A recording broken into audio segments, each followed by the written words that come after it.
Hello and welcome back to my channel. I'm the Kpop Hag, and today I have kind of a hodgepodge video. We're going to store some photo cards, and I'm also going to show you a new group that I decided to collect, even though I'm pretty sure I just said I wasn't going to be collecting any new groups. So without further ado, let's clear off the table and see what's going on. So as you can probably tell, I have decided to start collecting ONE. I will only be collecting albums and probably only photo book versions of their albums. I have been a big fan of their music ever since their first couple of digital singles that eventually were released on the ONE album.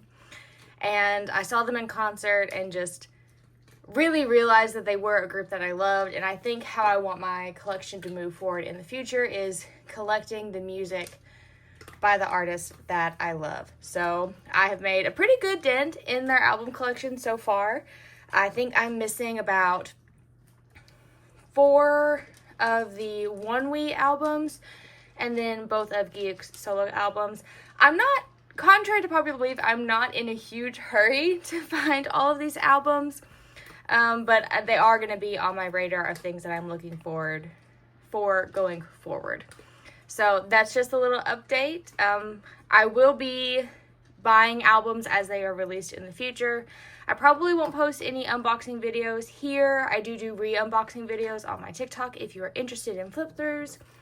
But I'll be buying photo book versions going forward and then probably selling the photo cards just to kind of avoid the slippery slope. Or I might keep pools like I do with Girls' Generation. But since I wasn't there from the beginning, I don't want to risk myself doing like I did with Dreamcatcher, and I'm just going to keep pools. And now I have a full Dreamcatcher album card collection. I don't want to do that with ONE, so we'll see what happens. So obviously a lot of you guys probably noticed in that opening shot that I had 2 Polaroids. I will not be showing the front because both of them are undisclosed, and I'm just very, very excited to add these to my collection. So this one here is from the ONE World Tour in Kansas City. The last couple tours, Leo Presents has partnered with Kovar Contents, and they have done Polaroid giveaways through Instagram. I was lucky enough to be one of the Kansas City winners, and I pulled a Dongmyeong Polaroid, who I hope he is doing well. It seems like he's had some health issues at the later ends of tour. But I did get a signed Dongmyeong Polaroid from that, and I was very, very excited. I never win anything. And then this is a Goen Polaroid from On My Bike or Headway era, which we will be storing a lot of in this video. And that puts me up to 3 Goen Polaroids from different eras. I would love to have 1 Polaroid from every Purple Kiss era, but I feel like the Polaroid market for Purple Kiss is kind of creeping up in price, and those older Polaroids especially are probably going to be really hard to get. Plus, I would want to be a little more selective because they've been out for a while. I could have a better pick of outfits and things like that. But I won't be showing the fronts, but I did want to mention that I had these added to my collection. So starting off in the miscellaneous binder, I do believe we will touch on almost all of the binders today. I have 1 photo card for Girls' Generation for Sooyoung. I am not fully collecting the SM Town album, but I did get 2 more cards. I got this Sooyoung selfie, which is from one of the photo book versions. I'm not really sure. There's so many floating around on the internet. But this is one of the photo book versions, and then I have the OT8 group PC coming as well. But it's coming from overseas, and I don't think the estimated arrival time is until like July or August, so it's going to be a little while for those cards to arrive. Then for Artemis, I did get Hostle's new doll object music card. I love the concept. I hate that it does not match the other cards. Like, would it really have been that difficult to make the border the same color and to make this 303 or 304? I don't think it would have been that difficult, but you know Mod House has to do their own thing all the time. Then for Burn, I'm almost done. I have the last object for Burn at the Bayou Warehouse. So I'll have that probably by the next video or the next couple videos. But I have the rest of her set. And I did start scanning in my objects into the Cosmo app. I'm not sure if I will actually participate in any of the votings that Mod House does. Maybe for like title tracks and B-sides, things like that. But I'm really against using the votes to like determine what the girls do on their days off. That feels a little wrong to me. But that is everything for this binder. I have contemplated, once I finish with Burn, kind of treating my hostel collection like I do Girls' Generation and just keeping my pools and maybe even just keeping my hostel pools. Because Mod House does seem to be releasing a lot of objects, but it's like you only get one in the album or one in the object music package. And that's just, when you're having 25 cards and you're only giving one per thing, it feels icky. It feels icky. I don't know. So we will see how that plays out in the future.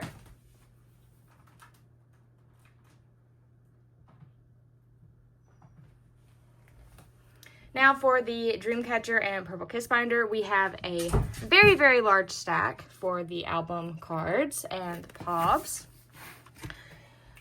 Just really quick, I did want to touch on Dreamcatcher UAU. Pre-orders go up tomorrow, May 9th. And then the official debut date will be May 28th. I have decided I will collect all of the Dreamcatcher side projects and solos like I do with Purple Kiss. But I think I will just be keeping my pools for all of the album versions that I buy. So I won't be picking new biases. I will just have the Dreamcatcher Xion collection.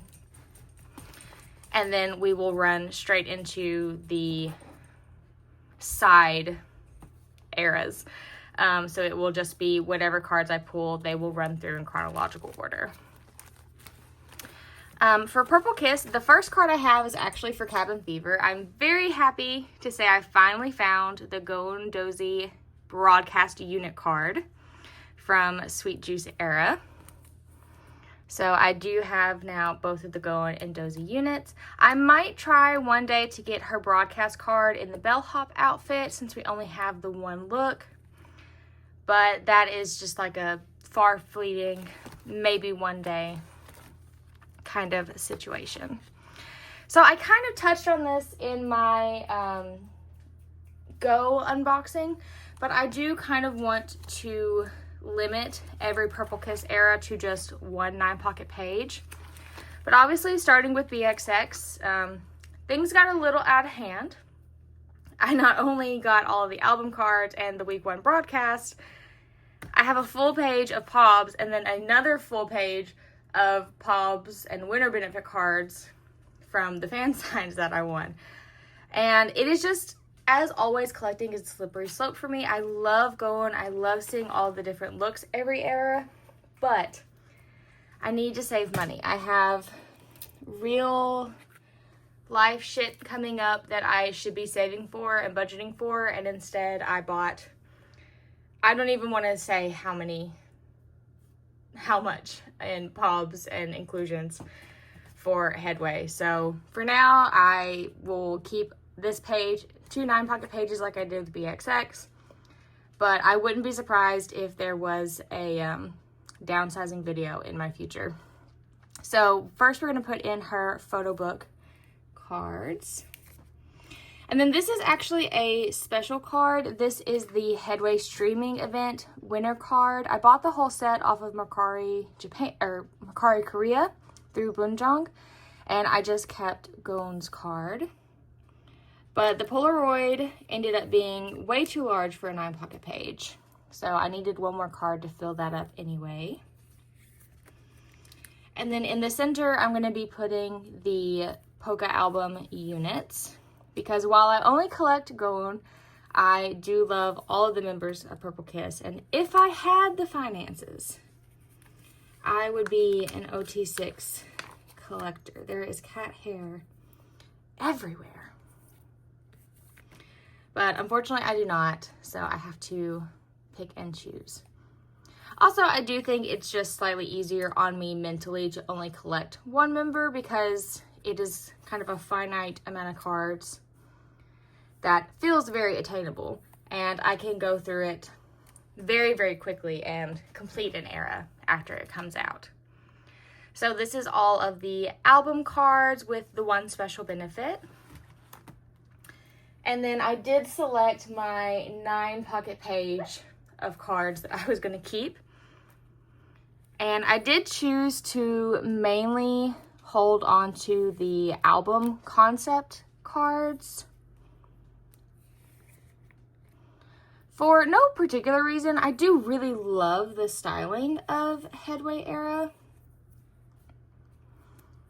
But I did think that cohesively on the page, the album concept cards kind of flowed together a little nicer.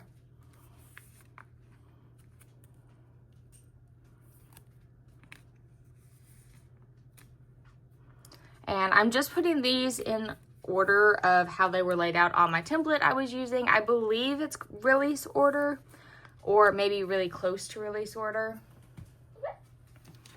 But that is all of the Headway stuff. And I think Swan and some of the other members have mentioned that they're working on a new album. And obviously Gomes are already posting their interest checks.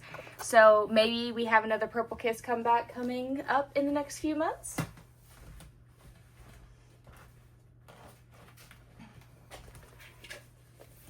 Honestly, that's probably how it will go. They will have their comeback about the same time UOU debuts, probably, because Dreamcatcher and Purple Kiss always have to be doing things at the same time.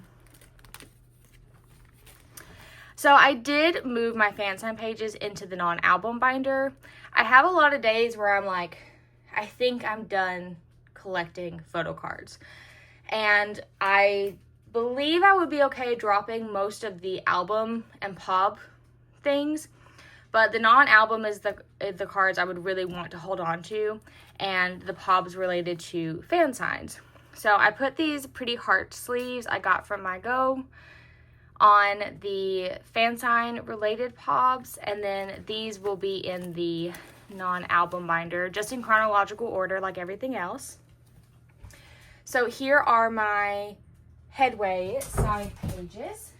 Opie, please stop jumping. And then I have my Headway fan sign related pops. So I did not get any winner benefits this era. I might try to find them later on, but I do have my fan sign related cards. I only won 2, but this is the outfit she was wearing in my first call, so I decided to keep it. And then I did decide to keep a small selection of pobs just because it felt like a waste to only have 3 cards on a page. So we have her RBW Cafe event. I think this is week 3, but there was some confusion. And like week 2 got released on week 1, week 3 got released on week 2. It just seemed like it was a big mess. And then we have this offline pob with the Plory headband that I bought because I absolutely love the Plory headband. And then I just have 2 of the Make Star Pops, this one in the Season's Greetings outfit, and this one with this robe and teddy bear. And they're just very cute and cozy. And I hated to get rid of them, but they also didn't really match the vibes of the main Pop page. So I decided to keep these here, but obviously if things change, these could get swapped out for other cards. Maybe the event card or something like that. And then we can jump all the way to the back for tour cards. I did not get to see Artemis again this year. I was only slightly less disappointed than previously. And I'm just going to start this whole section off with a big disclaimer. I support all of the members of Luna. I completely understand that they still call themselves Luna members, that they love Luna. We all love Luna. Everything is cool. Everything is kosher. That being said, Artemis and Mod House in particular seem to really, really, really be hanging on to the Luna identity. So when they first toured the US, they toured with their solo and unit songs. They performed a couple of the Luna songs. But the majority of the tour was the Doll album, which completely makes sense. This was their first foray out into the world, you know, introducing Artemis. But with Lunar Theory, they basically held a Luna concert with just the 5 Artemis members. They once again performed their pre-debut solos. They did unit songs. They did like 80 to 90% Luna songs restructured for just OT5 Artemis.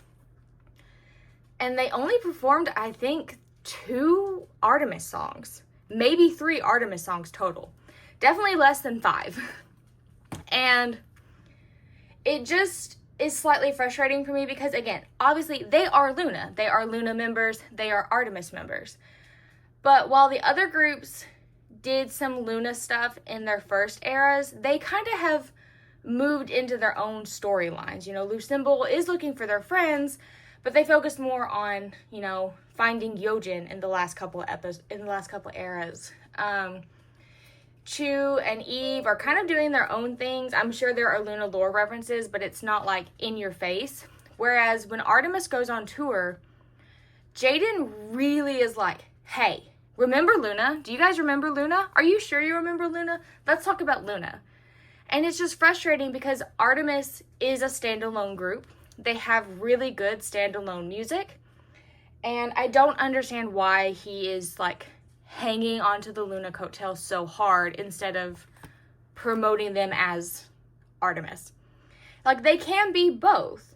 But if you're going on a world tour as Artemis, then go on a world tour as Artemis.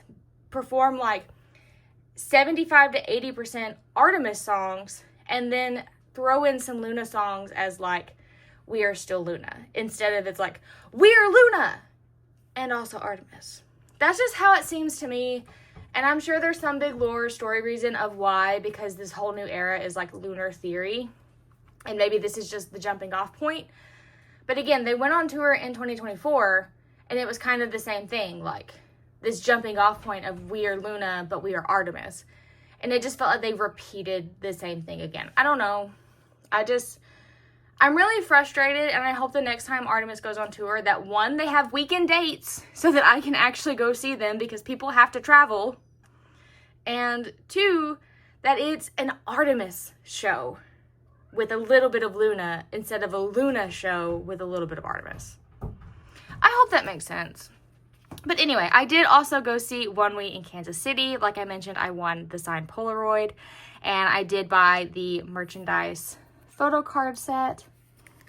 It was an amazing show. This was my first like K-band show. I've obviously been to some other bands. We've seen One OK Rock, we've seen Rammstein, we've seen Under Oath, we went and saw Incubus and Coheed and Cambria. But this was my first like Korean band show, so I didn't really know what to expect. And they were so good. Like, obviously, the songs didn't sound exactly the same as they do in the studio recording, but they are so talented that I didn't feel like I was missing out on anything with the live versions. And honestly, I would love a live album. But the show was great. The guys are all so funny. They're just wonderful. I had a great experience. And I hope they come back. Maybe with a shorter tour, because like I mentioned, it seems like Donghyun and some of the members have been having some health problems now that they've reached kind of the end or the later half of the tour. But I feel like sometimes K-pop companies push just a little bit too far with how back-to-back the dates have to be. But that is it for this video. I hope everyone is doing well, and I will see you in the next one. Bye!